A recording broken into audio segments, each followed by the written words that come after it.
सुप्रभात बच्चों। तो कल आपका पाठ 12 का अनुवाचन कार्य कल से आरंभ हुआ था, तो आज उसका बचा हुआ भाग मैं जो आप लोगों को सुना रही हूँ कि इस पाठ का पाठ बना हुआ है चाँद से उतर कर। तो ज्ञानेंद्र जो है के मन में क्या क्या भ्रम था उसको मैंने कल आपको बताया था। पिताजी की बात से वह सोच में पड़ गया था, क्या वह भी असुर है, एक राक्षस, पेड़ों को उखाड़ने वाला, उसको नष्ट करने वाला। उस दिन कक्षा में मास्टर साहब हमारा पर्यावरण पाठ पढ़ा रहे थे, तो उन्होंने भी बताया था कि जंगलों की कटाई से हमारा पर्यावरण दूषित हो रहा है, धरती का तापक्रम बढ़ रहा है, जिससे उत्तरी ध्रुव की बर्फ पिघलने और उससे धरती पर जल से प्रलय होने का खतरा बढ़ रहा है। समय से बरसात नहीं हो रही है, भूस्खलन, भूकंप, बाढ़, सूखा जैसी प्राकृतिक आपदाओं का संकट बढ़ रहा है। पेड़ों के काटने से ऑक्सीजन की कमी और तमाम विषैली गैसों से ओजोन परत में छेद और जल प्रदूषण की समस्याएं मनुष्य के अनेक प्रकार की बीमारियां पैदा कर रही हैं। ज्ञानेंद्र चिंतित हो उठा कि क्या केवल एक पेड़ के न रहने से इतनी समस्याएं। उसने पीछे मुड़कर जंगल की ओर देखा। जंगल अब भी वैसा ही लग रहा था, रहस्यमय और भयानक।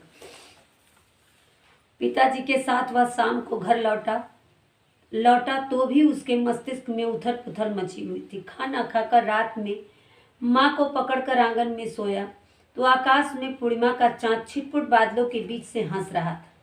माँ से कहानी सुनते सुनते ना जाने कब उसे नींद आ गई और वह स्वप्न में चांद पर जा पहुंचा। दूर दूर तक फैला सफेद सन्नाटा। बच्चों कहते हैं कि जिसका विचार हम दिन में करते हैं, रात को वही हमारे मन में वही जो है विचार आते हैं। जब हम एकदम मेरा मन मस्तिष्क जब शांत हो जाता है तो वही चीज़ें हमारे दिमाग में फिर से रिपीट होने लगती हैं।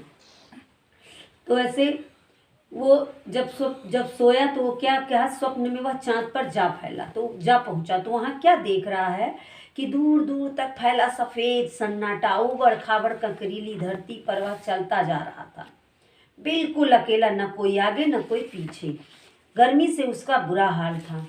दफ्ती के टुकड़े से वह पंखा झल रहा था, लेकिन हवा नहीं निकल रही थी। उसने मुंह से फूंक कर अपने सीने पर हवा करना चाहा तो सांस उखड़ने लगी। फूंक बाहर नहीं आ रही थी, गला सूखने लगा।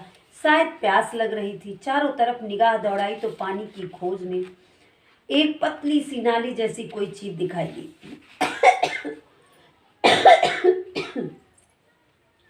वह हाँफता हुआ वहां पहुंचा तो याद आया कि यह तो अपने घर के गंदे पानी को बाहर निकालने वाली पतली नाली की तरह है। वह परेशान हो उठा, कैसे पिए इसका पानी, फिर कितना कम पानी इसमें बह रहा है। अंजुरी में भरते ही तलहटी का बालू और कंकड़ आ जाता है हाथ में। एक बूढ़ा आदमी आया था सामने, सफ़ेद लंबी दाढ़ी, सफ़ेद ढीला ढाला कुर्ता धोती पहने। उसने उसे समझाया, पी लो बेटा पानी, यही यहाँ की नदी है। वह आश्चर्य से उस पतली नाली नुमा नदी को देखता रहा।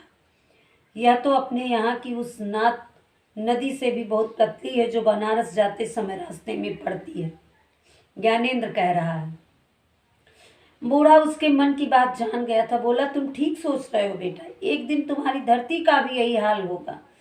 यहाँ भी पहले पेड़ पौधे, नदियाँ, तालाब थे, हरियाली थी, जीवन था, पर पेड़ों के नष्ट होते ही सब समाप्त हो गया। कुछ नहीं बचा, बस रेगिस्तान, गर्मी, घुटन। ज्ञानेंद्र चौंक कर जाग उठा था। देखा तो सवेरा हो चुका था।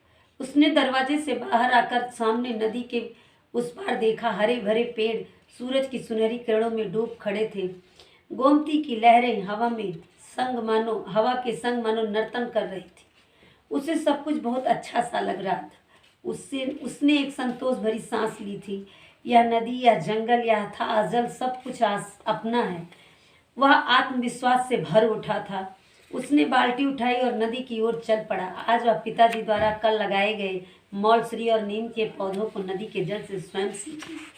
उसके मन का भ्रम दूर हो गया, क्योंकि उसे यह लगने लगा कि हाँ, मैं गलत कर रहा हूँ। किसी भी गलत कार्य पर बच्चों विचार करना चाहिए और किसी भी भ्रम को मन में नहीं पालना चाहिए। इस पाठ का यही आशय है कि हम अपने चारों तरफ जो हमारा आवरण है वह वातावरण जिसे हम कहते हैं उसे दूषित नहीं करना चाहिए।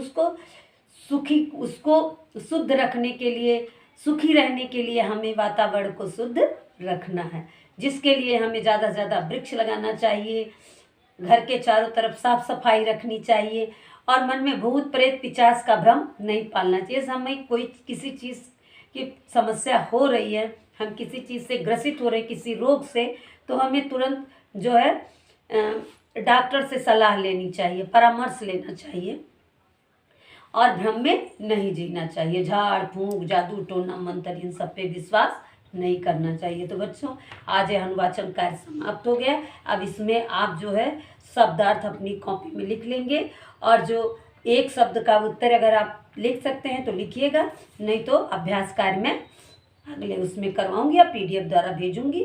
तो आज के लिए बस इतना ही। धन्यवाद।